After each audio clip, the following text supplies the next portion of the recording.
Halo sobat film, balik lagi dengan saya Noven di sini. Kali ini saya akan menceritakan alur film yang berjudul Arisaka. Film ini dirilis di tahun 2021. Arisaka adalah film thriller laga asal Filipina yang dibintangi oleh Maja Salvador. Arisaka sendiri merupakan nama sebuah senjata laras panjang yang digunakan oleh sniper.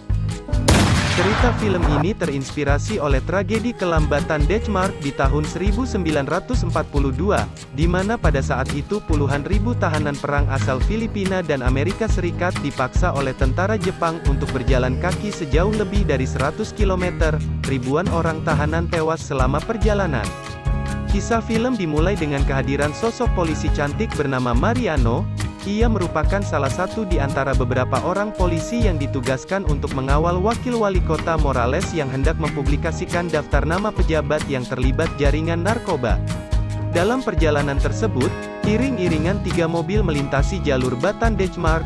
Saat itu di mobil, mereka sempat bercanda menggoda Mariana yang tampak melamun di perjalanan. Namun seketika itu tak disangka mobil di depan berhenti mendadak. Ternyata 2 mobil dari polisi pengawal tersebut merupakan polisi pengkhianat. Mereka berhenti dan menyerang mobil yang ditumpangi oleh Morales. Semua yang ada di mobil tersebut tertembak termasuk sang wakil wali kota. Tetapi Mariano masih hidup meskipun tertembak di perut dan lengannya. Saat itu Morales sebelum tewas, memberikan sebuah handphone yang berisi nama-nama pejabat yang terlibat narkoba. Setelah berhasil membunuh wakil wali kota, polisi pengkhianat tersebut meninggalkannya. Tetapi di malam hari, para polisi pengkhianat kembali ke lokasi untuk memastikan semua telah mati. Dan sampai di sana mereka sadar bahwa Mariano masih hidup. Mereka mencoba membunuhnya tapi dia berhasil lari. Sambil menahan rasa sakit dan masuk ke hutan, ia mencoba menghafal nama-nama pejabat pengkhianat negara tersebut. Ini adalah Sonny, bos dari para pengkhianat tersebut. Ia mendapat laporan bahwa salah satu polisi bernama Mariano lolos. Mereka pun memburunya ke tengah hutan dengan membawa anjing pelacak. Sementara itu, Mariano di tengah pelariannya, bertemu dengan seorang anak bernama Nawi dari suku pedalaman. Anak tersebut menghampiri Mariano dan menolongnya. Tetapi tiba-tiba anjing pelacak menemukan mereka. Mariano pun menembaknya. Jejak Mariano pun diketahui hingga terjadi baku tembak. Meskipun kembali tertembak, ia berhasil membunuh salah satu polisi pengkhianat tersebut. Cerita berlanjut, Mariano diajak ke rumah Nawi dan diobati oleh orang tuanya. Ini adalah ayah dan ibu Nawi, serta adiknya.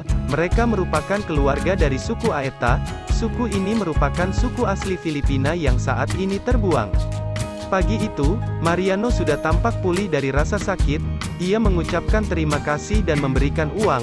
Tetapi ayah Nawi menolaknya, karena ia tulus hanya ingin menolongnya.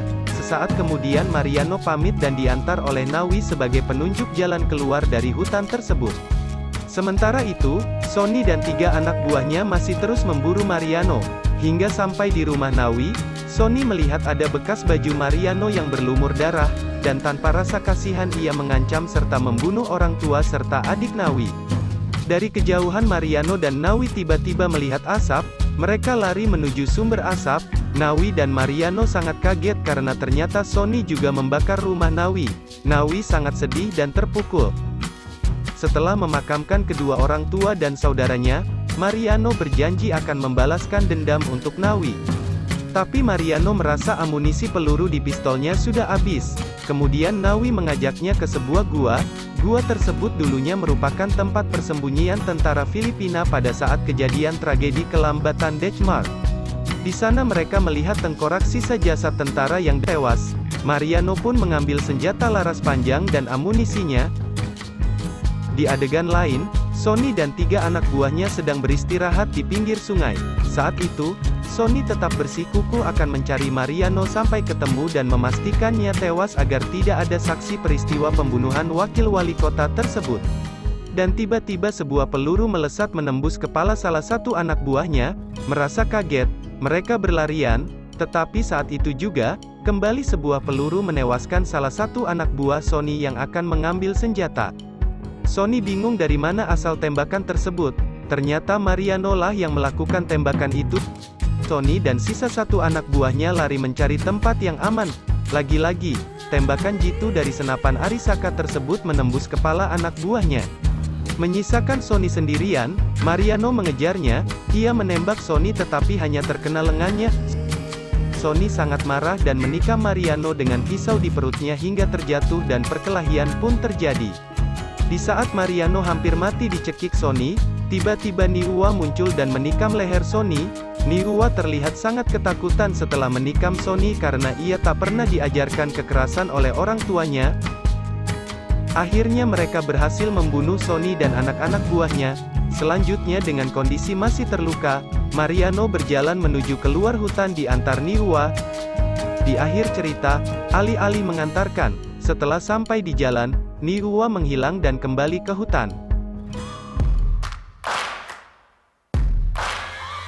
Searching for greatness in a sea of the dying and shameless, a sea of the aimless. I don't wanna be one of the nameless. I'm a